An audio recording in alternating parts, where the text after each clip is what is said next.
নমস্কার বন্ধুরা, মিনু ছোট রান্নাঘরে সকলকে জানাই স্বাগত। চলে এলাম আজ আবারও একটা মাছের রেসিপি নিয়ে।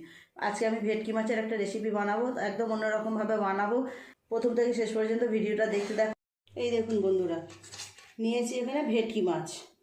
এই মাছটা তো সবাই চেনেন, সবাই খেতেও পছন্দ করেন। ভীষণ নরম মাছ, কোনো কাঁটাও নেই, মাঝখানে শুধু একটাই সিদ্ধরার কাঁটা থাকে। এই ভেটকি মাছটা দিয়ে আমি আজকে কালিয়া বানাবো। শুধু আলু দেবো না, আলুর সাথে আমি একটু ওলকপিও নিয়েছি, ওলকপি দিয়ে আলু দিয়ে কালিয়াটা বানাবো। এটা দেখতেও যেমন সুন্দর হয়, খেতেও তেমন খুব ভালো হয়, দারুণ টেস্ট। এতগুলো মাছ আমার লাগবে না, 2 পিস মাছ রেখে দেবো, বাকি মাছটায় নুন হলুদ মিশিয়ে নেব। দিয়ে দেব নুন, অল্প একটু দেব লঙ্কা গুঁড়ো, দেব হলুদের গুঁড়ো। খুব ভালো করে প্রত্যেকটা মাছের পিসে নুন হলুদটা মিশিয়ে নেব। আজ আমি এই রান্নাটা একটু অন্যরকমভাবে করব। কড়াই তেল চাপিয়ে দিয়েছি, আগে কিছু মশলা আমি ভেজে নেব।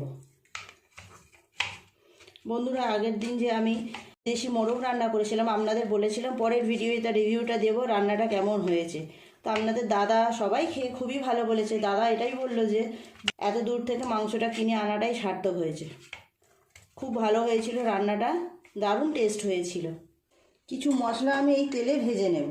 এখানে পরিমাণ মতো আদা রসুন নিয়েছি, দিয়ে দেবো পেঁয়াজ, বড় বড় করে একটা বড় পেঁয়াজ এইভাবে কেটে নিয়েছি। 2টো শুকনো লঙ্কা কেটে দিয়ে দিলাম, আর দেব কিছু গোটা মশলা। মশলাগুলো আগে ভেজে নেব ভালো করে।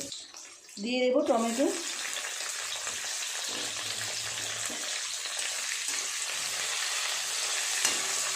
নেড়ে চেড়ে ভালো করে মশলাটাকে একটু ভেজে নেব। এই মশলার মধ্যে দিয়ে দেবো 1 চামচ পরিমাণ গোটা ধনে, দিয়ে দেবো 1 চামচ পরিমাণ গোটা জিরে। সমস্ত গোটা মশলা দিয়েই আজকে আমি রান্নাটা করব। আর এর মধ্যে কোনো গুঁড়ো মশলা দেবো না, হলুদ ছাড়া। আপনারা একবার এইভাবে রান্না করে দেখবেন, মশলা ভেজে পেস্ট করে, দারুণ সুন্দর খেতে হয়। মাংসই বলুন, এইরকম ডালনা বা কোনো কষা জাতীয় কিছু করলে এইভাবে মশলা ভেজে নিয়ে রান্না করবেন, অপূর্ব সুন্দর টেস্ট হয়। 2টো তেজপাতা এইভাবে কুচিয়ে দিয়ে দিলাম।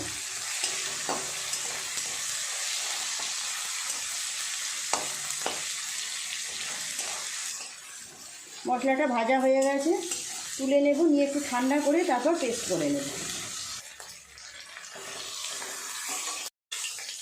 এই তেলে আগে মাছগুলো ভেজে নেব।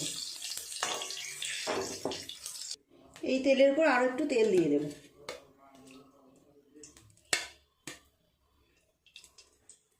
তেল গরম হয়ে গেছে, এক এক করে মাছ দিয়ে দেব।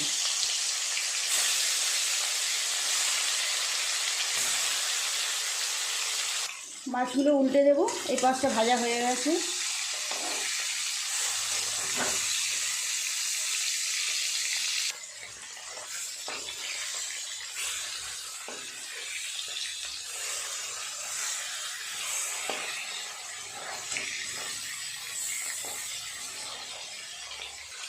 মাছগুলো ভাজা হয়ে গেছে, তুলে নেব। বাকি যে 2 পিস মাছ আছে ভেজে নেব।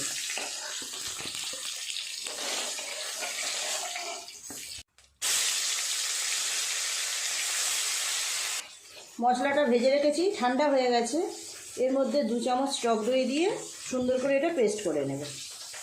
মশলার মধ্যে জল দেওয়ার দরকার নেই। এই মাছ দুটো ভাজা হয়ে গেছে, তুলে নেব। ভেটকি মাছটা এমন একটা মাছ, ছোটো বড় যে কেউ কিন্তু খুব সহজেই খেতে পারে। এতে যেহেতু কাঁটা নেই, কাঁটা বেছে খাওয়ারও কোনো কষ্ট নেই। এই তেলে ওলকপি আলুগুলো ভেজে নেব।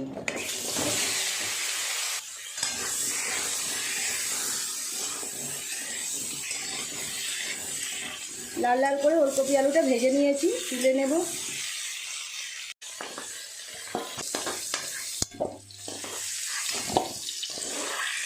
তেল, পেঁয়াজ কুচি। পেঁয়াজটা ভাজা হয়ে গেছে, এর উপর দিয়ে দেবো ভেজে যে মশলাটা পেস্ট করলাম। দিয়ে দেবো হলুদ গুঁড়ো, আর দেবো স্বাদ মতো নুন। ভালো করে মশলাটা আরেকটু কষিয়ে নেব। মশলাটা তো ভাজাই আছে, খুব বেশি কষানোর দরকার নেই। এর উপর দিয়ে দেবো 2-4টে চিনির দানা, একদম অল্প 2-4টে।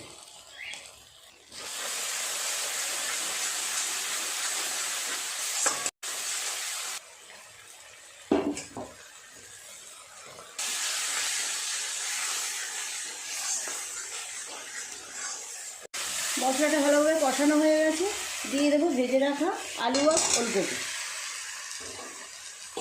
সবজিগুলো দিয়ে আর একটু ভালো করে নেড়ে নেব মশলার সাথে। সবজি দিয়ে মশলার সাথে খুব ভালোভাবে আর একটু কষিয়ে নিয়েছি। জল দিয়ে দেব, মশলার জার ধোয়া জলটা দেবো, দিয়ে আরও অল্প একটু জল দেবো।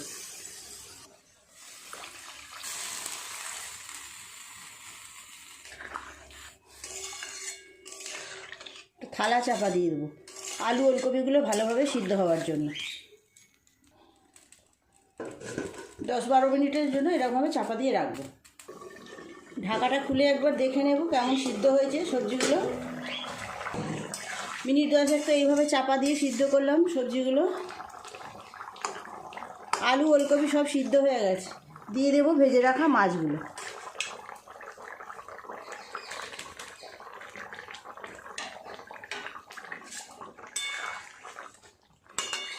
আর 4-5 মিনিট ফোটালেই হয়ে যাবে।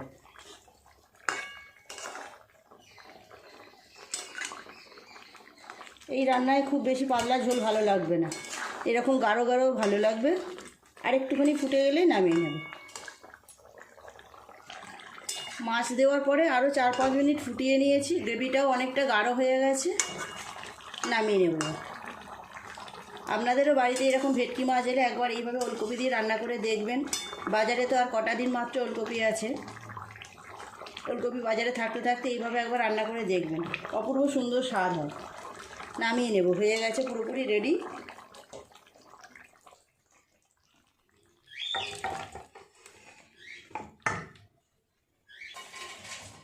কেমন দেখতে হয়েছে দেখুন বন্ধুরা, একদম গায়ে মাখা মাখা হয়েছে। বেশি গ্রেভির দরকার নেই, বেশি গ্রেভি ভালোও লাগবে না। প্লিজ বন্ধুরা আজকের রেসিপিটা কেমন লাগলো কমেন্ট করে জানাবেন। ভালো লাগলে একটা লাইক করে দেবেন, আমার চ্যানেলটি সাবস্ক্রাইব করে পাশে থাকা বেল ঘন্টিটা অবশ্যই ক্লিক করবেন, তাহলে যখনই আমি এইরকম নতুন নতুন রেসিপি আপলোড করব সবার আগে তা আপনার নোটিফিকেশনে পৌঁছে যাবে। সবাই খুব ভালো থাকবেন, দেখা হচ্ছে পরের দিন নতুন কোনো রেসিপির সাথে। নমস্কার।